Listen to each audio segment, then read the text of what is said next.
Всім привіт! В цьому відео поділюся з вами рецептом та всіма нюансами приготування вдалої французької меренги, з якої ми будемо готувати безе.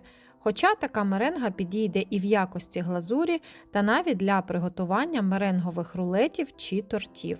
І якщо у вас досі виникають проблеми при її приготуванні, то тут я детально розкажу і покажу всі секрети і причини, чому меренга чи безе не вдається. Якщо зацікавило, готуємо. Для безе нам знадобляться білки з 3 яєць. Я їх попередньо зважила, вийшло 100 грамів. Обов'язково мисочка, в якій знаходиться білок, має бути повністю сухою та нежирною. І жовтка в самих білках не має бути ані краплі. Тепер рекомендую білки зверху чимось накрити і залишити при кімнатній температурі на 2 доби. Цей процес називається заквашування білків, в результаті якого ми отримуємо більш стабільну та дрібнопористу піну, і готова меренга довше триматиме форму. Далі цукор. Його нам знадобиться в 2 рази більше, ніж білків, в моєму випадку 200 грамів. Звертаємо увагу на кристали. Цукор має бути дрібнозернистим, щоб гарно розчинятися в білках при збиванні. Адже для французької меренги ми білки не прогріваємо.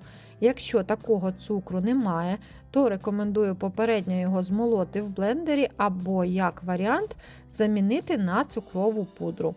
Важливо, миска, в якій будуть збиватись білки, також має бути абсолютно чиста та суха, без крапель води та жиру. Так само вінчики міксера мають бути повністю чистими та сухими. Рекомендую перед збиванням білків гарно їх вимити і витерти насухо. Тепер вливаємо в цю миску наші заквашені білки. Для балансу смаку додаємо до них дрібку солі та за бажанням для легкої кислинки вичавлюємо сюди 1 чайну ложку соку лимона. Тепер беремо міксер і починаємо збивати на низьких обертах до білої пишної пінки шапочки, яку ще називають пивна піна. Ось такий вигляд повинні мати білки на цьому етапі. На збивання я витратила 2 хвилини. Далі ставимо поряд мисочку з цукром чи пудрою і, продовжуючи збивати, потроху невеликими порціями починаємо додавати цукор. Вся суть в тому, щоб кристали цукру розчинились у білках. Адже якщо додати весь цукор одразу, або, наприклад, взяти крупнокристалічний цукор, як зараз у моєму випадку, то ці кристали не встигнуть розчинитися. І якщо між пальцями розтерти збиті білки, то нерозчинені крупинки цукру добре відчуваються. В такому випадку меренга вийде неякісною, і ці крупинки при підсушуванні в духовці почнуть танути та утворять у вашому безе пустоти. А щоб цього не сталося, важливо притримуватися технології приготування на всіх етапах та не нехтувати жодним правилом. В процесі збивання та додавання цукру оберти міксера поступово збільшуємо, враховуючи, що максимальні оберти мають бути тільки після того, як ми вмішали весь цукор. Також можна взяти 50/50 цукор із цукровою пудрою. І на початку збивання додавати цукор, а в кінці вже цукрову пудру. Також в мене на каналі є детальний відеорецепт швейцарської меренги. Технологія приготування її відрізняється тим, що ми прогріваємо білки з цукром, завдяки чому його кристали повністю розчиняються ще до моменту збивання. Кого зацікавить, посилання залишу в описі під цим відео та зараз у верхньому правому кутку. Після того, як повністю додали весь цукор, збиваємо меренгу ще 2-3 хвилини на максимальних обертах. Орієнтиром того, що білки гарно збиті, є чіткі сліди від вінчиків на поверхні, які довго не зникають. Також на вінчику меренга має утворювати ось такий трикутний дзьобик птаха, який гарно на ньому тримається і не опадає.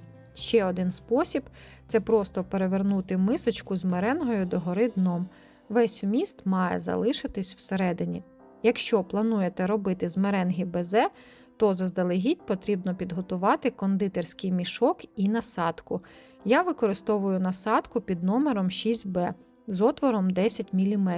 Можна взяти іншу насадку, в залежності від того, який результат ви хочете отримати. Для зручності поміщаємо мішок у високу посудину та викладаємо всю меренгу. Коли заповнили весь мішок доверху, скручуємо та за бажанням можна додатково зафіксувати резинкою. Тепер підготуємо деко і лист пергаменту. А щоб пергамент не ковзав по деку при відсаджуванні безе, приклеюємо його по кутам невеликою кількістю нашої меренги. Далі відсаджуємо безе на невеликій відстані один від одного. Якщо хочете отримати більш пишні та високі безе, то насадку ми не притискаємо, а тримаємо трохи на відстані від пергаменту. І коли відтиснули необхідну кількість меренги, прибираємо мішок різким рухом догори. Якщо будете притискати насадку до пергаменту, то безе вийдуть більш приплюснутими.